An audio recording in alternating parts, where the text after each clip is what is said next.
पुण्यात्माओं का भी जीवन नाश हो रहा है जो तत्व ज्ञानहीन संतों के पास जाकर दीक्षित हो चुके और उनको परम संत मानकर उनके द्वारा बताई गई भक्ति विधि को शास्त्र अनुकूल समझकर मानकर उन पर वो पूर्ण रूप से समर्पित है। पुण्यात्माओं, भक्ति मार्ग, मार्ग मीन वे, रास्ता, भक्ति का रास्ता, मार्ग, ये परमात्मा तक पहुंचाने वाला होता है, इसलिए इसको भक्ति का मार्ग पंथ कहते हैं।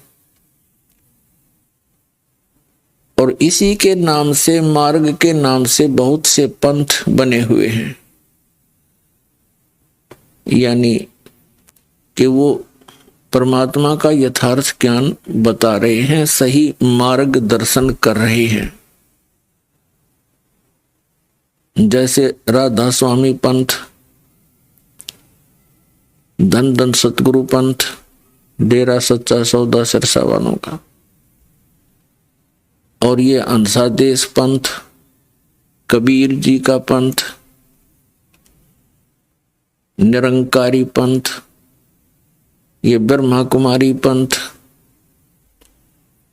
और भी सैकड़ों की संख्या में पंथ बने हुए हैं। पंथ का अर्थ होता है पथ, मार्ग, रास्ता। तो पुण्यात्माओं, जिस भी पंथ या संत के पास हम जाते हैं, उनके इतिहास, उनके अनुभव की पुस्तकों को पढ़ते हैं, तो प्रत्येक ने अपना ज्ञान भी भिन्न बताया है और पूजा की भक्ति भी लगभग भिन्न ही बताते हैं। और जिस भी संत से पूछा जाता है कि परम संत, तत्वदर्शी संत की क्या पहचान होती है, तो ये पंथ के प्रमुख, पंथ के ये संत कहते हैं कि जो तत्वदर्शी संत होता है वो शास्त्र अनुकूल साधना बताता है। शास्त्रों में लिखे हुए सभी ज्ञान को प्रदान करता है, वही ज्ञान प्रदान करता है और वही साधना भक्ति की प्रदान करता है। ये बिल्कुल सही है कि तत्वदर्शी संत जो होगा वो शास्त्रों के अनुकूल ही साधना बताएगा, क्योंकि हमारे सदग्रंथ एक भक्ति मार्ग का सिलेबस है, पाठ्यक्रम है। और गुरु कौन होते हैं? ये टीचर हैं, आध्यात्मिक गुरु हैं, आध्यात्मिक टीचर हैं, स्पिरिचुअल टीचर हैं। और टीचर का कर्तव्य होता है कि वो अपने स्टूडेंट्स को अकॉर्डिंग टू द सिलेबस पढ़ावे, तो सही है। इस दास ने इन सभी पंथों को खूब खंगाल कर देखा, खूब टटोला इनकी भक्ति और इनके ज्ञान को। आज तक दास ने जिनके भी इतिहास पढ़े हैं, इनकी अनुभव पढ़े हैं, किसी का भी ज्ञान और किसी की भी साधना सदग्रंथों के अनुकूल नहीं है। इससे सिद्ध है कि ये टीचर नहीं है, इनका मार्ग, इनका पंथ ठीक नहीं है।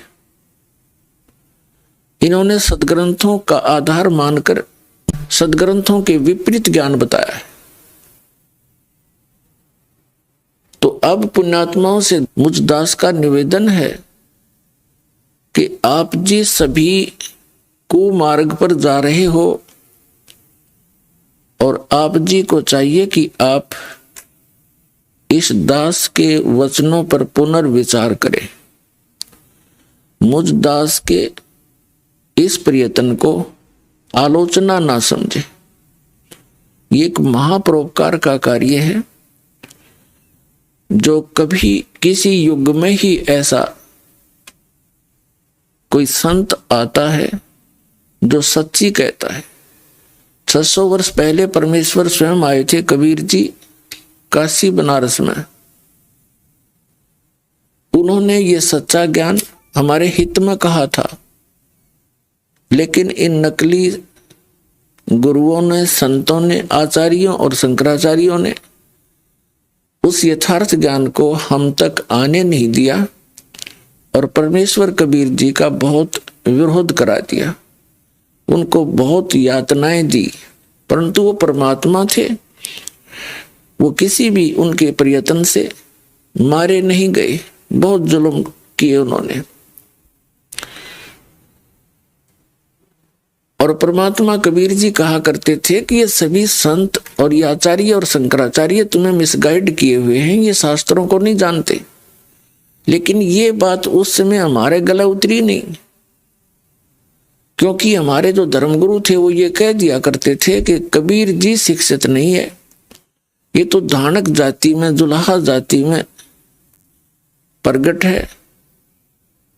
और उस समय केवल शास्त्रों को पढ़ने का अधिकार केवल एक ब्राह्मण वर्ग को था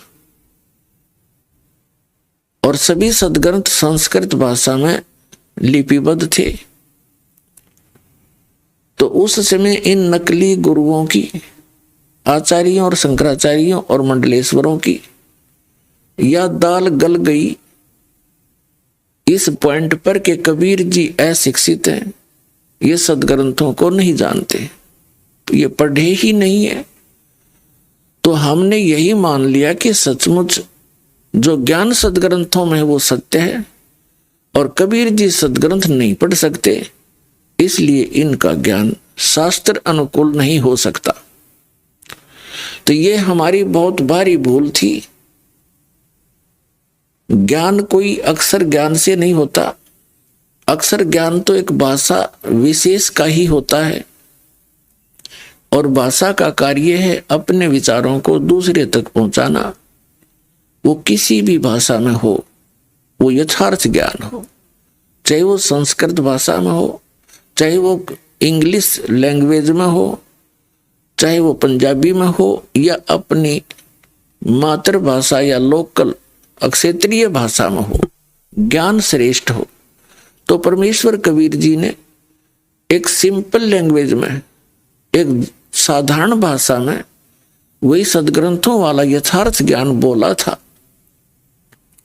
जिसको जन साधारण आसानी से समझ सकता है। वो ज्ञान आदरणीय धर्मदास साहिब जी ने परम पूज्य कबीर परमेश्वर जी के द्वारा बोले गए ज्ञान को लिपिबद्ध किया था, जो आज हमारे पास कबीर सागर, कबीर साखियों, कबीर बीजक, कबीर दोहावली, कबीर शब्दावली आदि के नाम से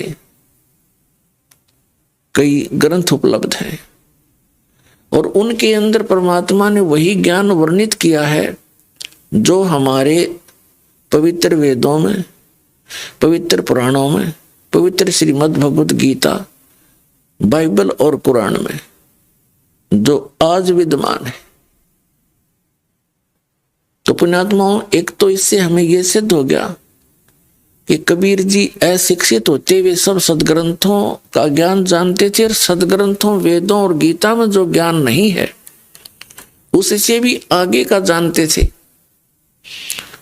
तो वो परमात्मा है। जैसे श्रीमद् भगवत गीता